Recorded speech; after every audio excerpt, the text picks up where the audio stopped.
Okay, so our second award winner this evening is the Grega family, and we're going to take a look at their tree farm, which they call the Frederick Henry Farm, and we're going to hear a little bit more about the origin of that name in a minute.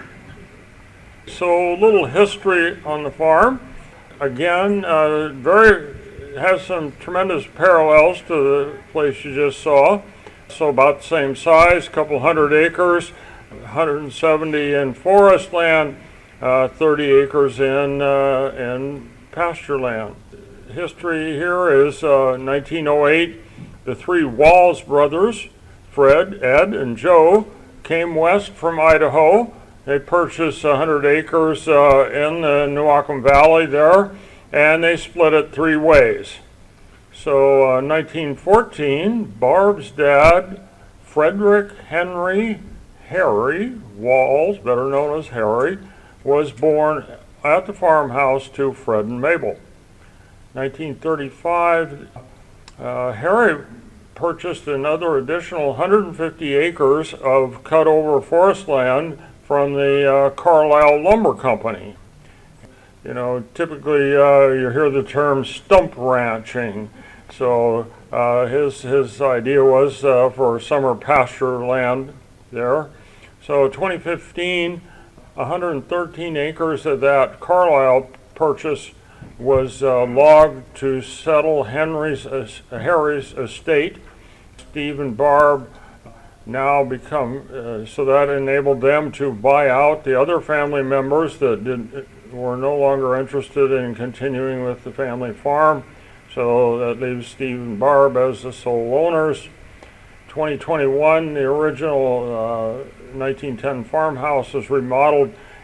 That is now event rental. It's had done a couple weddings and other functions there. So this year, 2025, the Frederick Henry Farm LLC was formed. The four partners in that are Steve, Barb, and their children Michael and Jennifer. Okay, so the younger generation has generated this wonderful little logo for the farm. The established 1914 refers to Harry Wall's birthday. So here is Barb and Steve on the day we went out for a visit. As you notice, there are some other products to the farm, and we're going to take a look at those before we look at the trees. Alrighty, and we're going to step back in time here. Harry Walls doing a little land clearing here, and he and a couple of relatives actually did this not only on their own place, but for neighboring landowners as a sideline business. Okay, so some farm products there, of course, timber, and as many other tree farmers do, you grow some Christmas trees also. Also squash, flowers, pumpkins, walnuts, and honey. So diversified. Many of you who drive up and down the highway out to Unalaska have seen this sign and this nice old red barn. And here we have flowers, dahlias, and pumpkins. And a wonderful selection of really nice pumpkins this year. And here we have the walnuts, and again the dahlias, and the final product, honey. All with the Frederick Henry Farm name on it. Alrighty, so now let's talk forestry. This gives you an idea of the location again.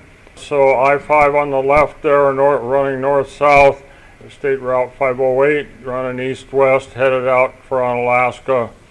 Here we go. So this is the tax parcel map, and I only included that because I wanted to point out the old Carlisle, kind of see it running there across the bottom, photograph or aerial photo. But anyway, again, this would been the route that carried all of the lumber produced at that huge Carlisle mill complex, all of it flowed out that railroad grade and joined the main line there at Chehalis. This is Stan's map. As we mentioned, that stand number 1 that was harvested, did one large harvest there, and that enabled them to buy out the other family members that no longer wanted to participate.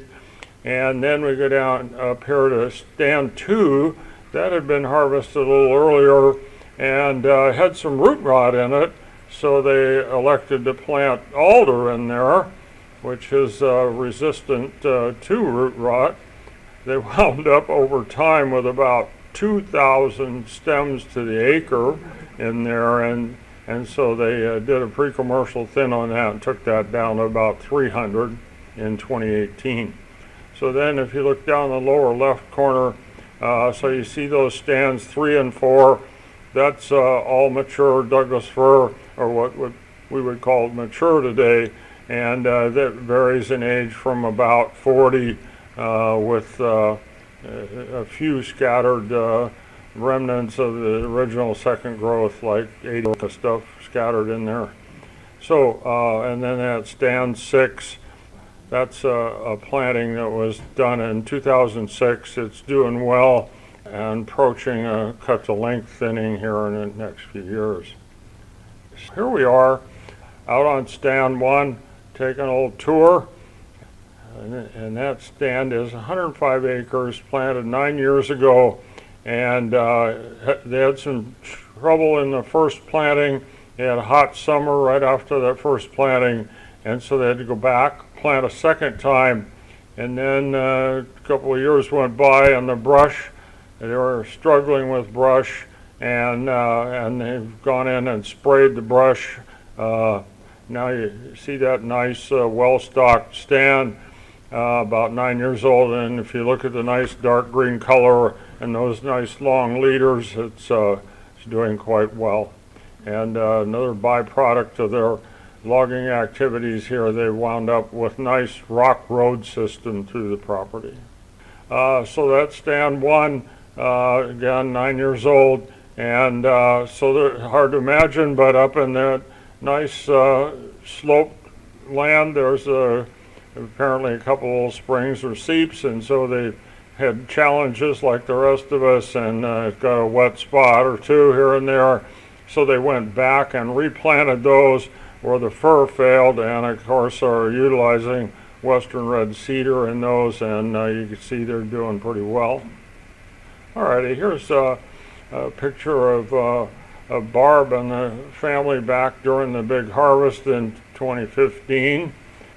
So here is that 2015 harvest area again, aerial photo taken last year, and you can see it's considerably greener than it was back then. So that's the only purpose of that slide. So in those stands 3 and 4 that were fairly mature timber, there were a couple of root rot spots in that area also, and so the Gregas engaged a masticating machine to come in and grind up all the dead trees and all the brush and take it back down and replant with western red cedar that is somewhat resistant to that root rot. You see them out there in the Vexars. Here's a close-up of one of them, 1 year old in the Vexar tubing. Okay, so I put this in here for a number of reasons. To the left in the photo, it's a good representation of that 39-year-old stand. Was cut to length thinned in 2022 by Tree Management Plus. The other reason I put this in here is off to the right there, you can see that western red cedar, and this is a really good example of that. So Steve, he's like many of us tree farmers, we can't stand to see some little patch that doesn't have a tree in it, so he puts a cedar in there. And you see this all over the place. Cedar is just kind of the answer to many issues there. This is an excellent example of it. And I'm really delighted I put this little slide in here. This is our final slide. It's in here for a couple of different reasons. So this is taken during the cut-to-length thinning. This is Barb, and this delightful little gentleman that you saw earlier, there he is. Here he is, a couple of years ago out there, getting a little tree farmer apprenticeship. So with that, would the Grega family please come forward?